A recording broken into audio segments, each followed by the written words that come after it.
تو پوری دنیا میں یہ نظام ہے, یہی ورلڈ آرڈر ہے, اور یہ ایک ہمارا ملک ہے.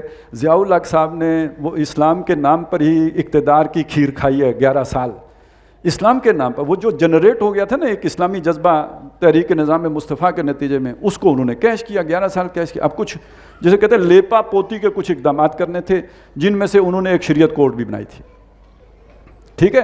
اور نمبر 2 انہوں نے باقی تو کچھ کیا, لیکن جب یہ سود کا مسئلہ آیا انہوں نے کہا 10 سال کے بعد شریعت کورٹ اس پر غور کر سکتی ہے. 10 سال نہیں گئے, یعنی سمجھ گئے, ختم نہیں کرنا چاہتے تھے. وہ دوسروں پر ایک مصیبت ڈال کے چلے گئے کہ 10 سال کے بعد پھر لوہار جانے تو انگار جانے, اپن تو نہیں ہونے نا.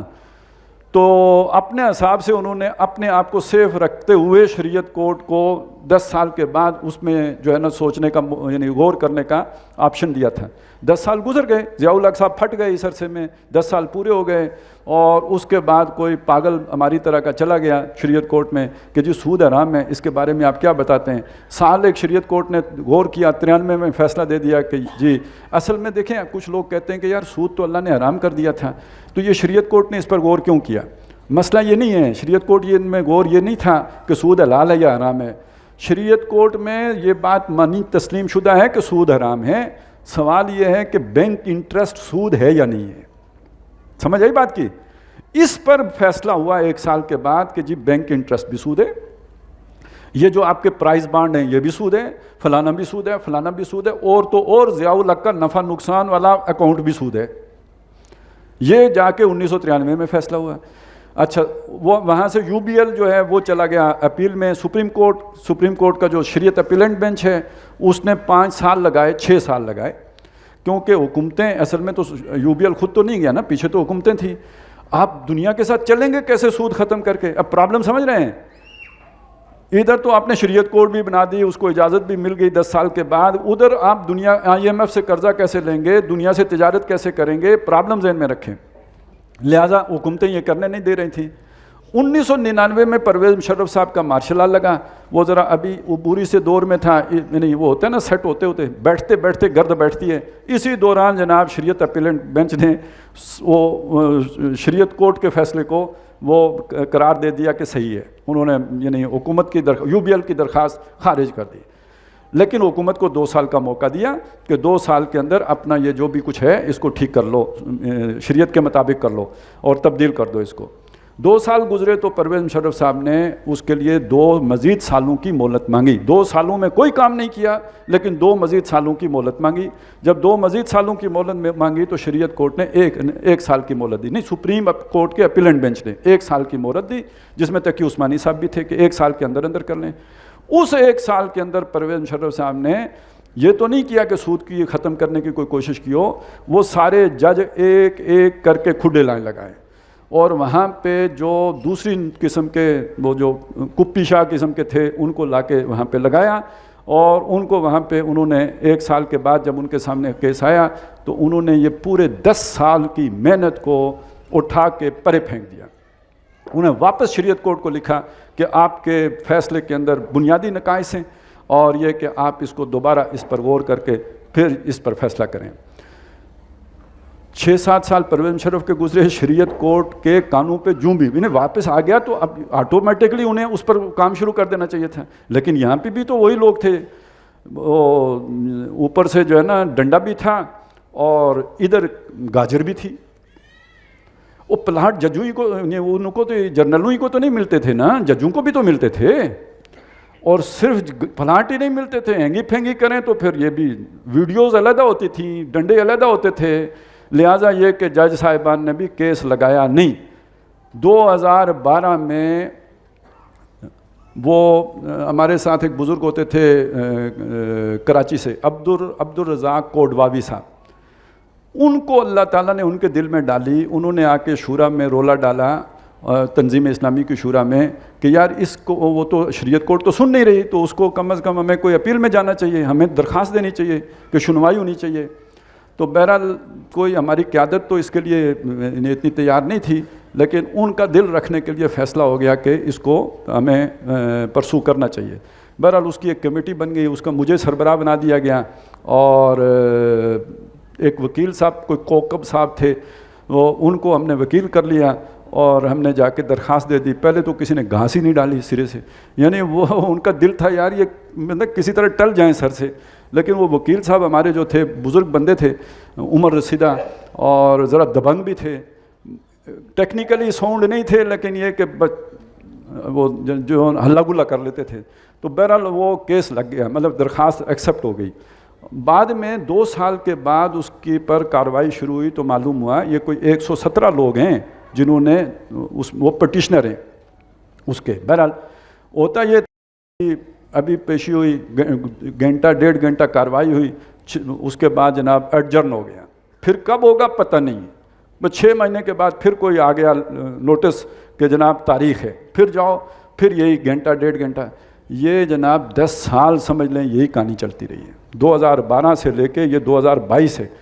پچھلے 3-4 مہینے میں اچانک جناب کوئی اس کے اندر جو ہے نا پتہ نہیں کدھر سے القاء ہوا ہے. اب مجھے یہ نہیں پتا کہ دائیں کان میں القاء ہوا ہے یا بائیں کان میں القاء ہوا ہے, لیکن القاء کہیں سے ضرور ہوا ہے. یہ یعنی سیلف موٹیویشن تو وہاں تھی نہیں, یہ کوئی ڈنڈا موٹیویشن ہی لگتی ہے. تو کام بہت تیز رفتار ہو گیا اور کل آ گیا جناب فیصلہ.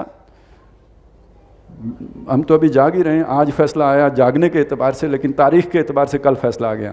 تو کیونکہ اب ہم دوسرے دن میں داخل ہو گئے, تو کل آ گیا فیصلہ. اور فیصلہ آیا وہی جو 1993 میں شریعت کورٹ نے فیصلہ کیا تھا.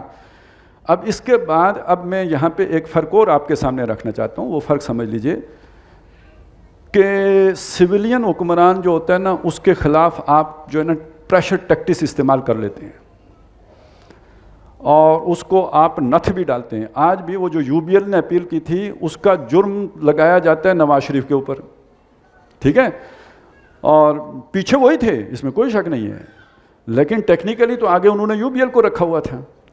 اور جس پرویز مشرف نے بدنیتی سے سارے ججوں کو ہٹا کے تو زبردستی ایک فیصلہ کروایا تھا, اس کا نام بھی کوئی نہیں لیتا. یہ جمہوریت اور جبریت کا فرق سمجھ میں آیا ہے. تو ہم اگر جمہوریت کی سپورٹ کرتے ہیں تو اس لیے کرتے ہیں کہ جناب مغربی جرمنی میں کتے کو بھونکنے کی اجازت ہے, مشرقی جرمنی میں بھونکنے کی اجازت بھی نہیں ہوتی. سمجھ آئی نا؟ تو اس لیے یہ بہت بہتر ہوتا ہے کہ چلیں آپ دل کا وہ باہر تو نکال لیتے ہیں. بہرحال اچھا, مجھے ویسے ایک بات تو تھوڑا وقت ہو گیا لیکن یاد آ رہی تھی. ایک سانپ کے بارے میں مشہور ہے کہ وہ آدمی کو ڈس لے نا تو جس سال وہ ڈستا ہے, جس دن ڈستا ہے, اگلے سال بھی اسی دن آ کے ڈستا ہے. سنا ہوگا آپ نے, لیکن یہ گاؤں میں اس طرح کی چیزیں ہو جاتی ہیں, ہر سال آ کے ڈستا ہے. تو یہ نون لیگ والے انہی کے دور میں یہ جو ہے نا یہ کیا کہتے ہیں اسے, سود کا جو ہے نا کیس فیصلہ ہوتا ہے اور ان کے گلے ہی پڑتا ہے. یہ ڈھول ہمیشہ انہیں ہی بجانا پڑتا ہے. اور پہلے بھی 93 میں بھی ان کے دور میں ہوا تھا, پھر یہ کہ اس کے بعد جو ہے نا ابھی پھر آ کے دوبارہ ان کے گلے میں پڑ گیا ہے. تو اب ہونا یہ چاہیے آگے دینی جماعتوں کے لیے کہ وہ سڑکوں پر پریشر پیدا کریں گے, رائے عامہ ہموار کریں گے, لوگوں کو سڑکوں پہ لا کے مطالبہ کروائیں گے, تو اس کی طرف کوئی مثبت پیش قدمی ہوگی. وگرنہ دیکھیے 5 سال کا ٹائم دیا ہے, 5 سال میں حکومت کچھ بھی نہ کرے تو کوئی چیک نہیں ہے اس کے اوپر کہ وہ کرے. اسے کون کروائے گا یہ کام؟ یہ پبلک پریشر کے نتیجے میں ہوگا, نہیں تو نہیں ہوگا.